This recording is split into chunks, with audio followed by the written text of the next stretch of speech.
এই শীতকালে ফুলকপি, বাঁধাকপি, পালং শাক এগুলো আমরা খেতে খেতে প্রায় আমাদের একটা খাবারে অনীহা এসে গেছে। সেই জন্য এই বছরের এই সিজনের প্রথম কাঁঠাল বাড়িতে এসেছে। তা সেই রান্নাটা আমি কিভাবে করছি আপনাদেরকে করে দেখাচ্ছি। তা আপনাদের বাড়িতে তো আপনারা বিভিন্নভাবে কাঁঠাল রান্না করেন। আজকে একটু আমার মতো করে দেখুন কেমন রান্নাটা হয়। আর আমি যে কোনো রান্না সাধারণত কম তেলে রান্না করি। আর যেহেতু এটা কাঁঠাল রান্নাতে একটু তেল বেশি যায়।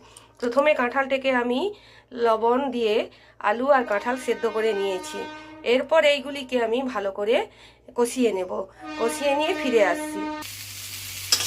দেখুন আমার কাঁঠাল কিন্তু কষানো হয়ে গেছে। কাঁঠালের গাতে কিন্তু লাল লাল বেশ লালচে আভা এসেছে। বন্ধুরা, আপনারা বলবেন যে হলুদটা তো দিয়েই সেদ্ধ করতে পারতেন, কিন্তু না, আমি একটু হলুদটা দিয়ে সেদ্ধ করলে অনেক সময় কি হয়, কাঁঠালগুলো যেন কেমন একটা কালচে কালচে ভাব আসে। সেই জন্য আমি এখন দিয়ে দিলাম।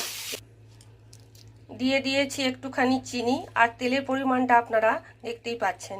আমি কিন্তু কাঁঠাল, মাংস এইগুলো সর্ষের তেলে রান্না করি। এবার দিয়ে দিলাম তেজপাতা। তারপর এখানে দিয়ে দেব রসুন। যেহেতু এটা আমিষভাবে রান্না করছি, তাই এখানে আমি পেঁয়াজ, আদা, রসুন এই তিনটে জিনিসই ব্যবহার করব।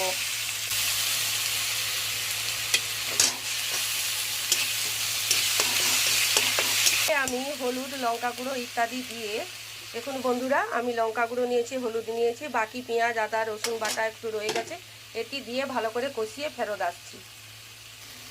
মশলা কষানোর সঙ্গে একটু টমেটো দিয়ে দেবেন, দেখবেন রংটা খুব ভালো আসছে।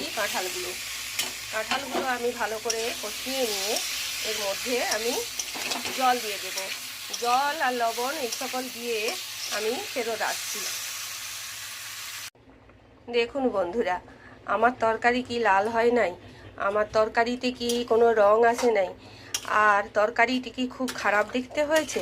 আপনারা ভাবেন যে অনেক তেল দিয়ে, মশলা দিয়ে রান্না করলে হয়তো তরকারি ভালো হয়, আর কম তেলে রান্না ভালো হয় না।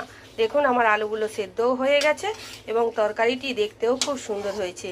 যেহেতু এই তরকারিটি এখানে গরম মশলা অথবা ঘি যে কোনো একটি দিয়ে রান্নার খাবারটা সার্ভ করতে পারেন। ঢাকনা দিয়ে দেবো, রেস্টে রেখে দেবো কিছুক্ষণ। স্টে টাইম দেওয়ার পর এইরকম সাজিয়ে যদি পরিবেশন করেন, তাহলে দেখবেন রান্নাটা একটি অসাধারণ রান্না হয়েছে। যারা খেয়ে দেখবে তারা বলবে এটি মাংসকেও হার মানাবে। যদি ভালো লেগে থাকে তাহলে চ্যানেলটিকে সাবস্ক্রাইব করবেন, লাইক করবেন, কমেন্ট করবেন, শেয়ার করতে ভুলবেন না।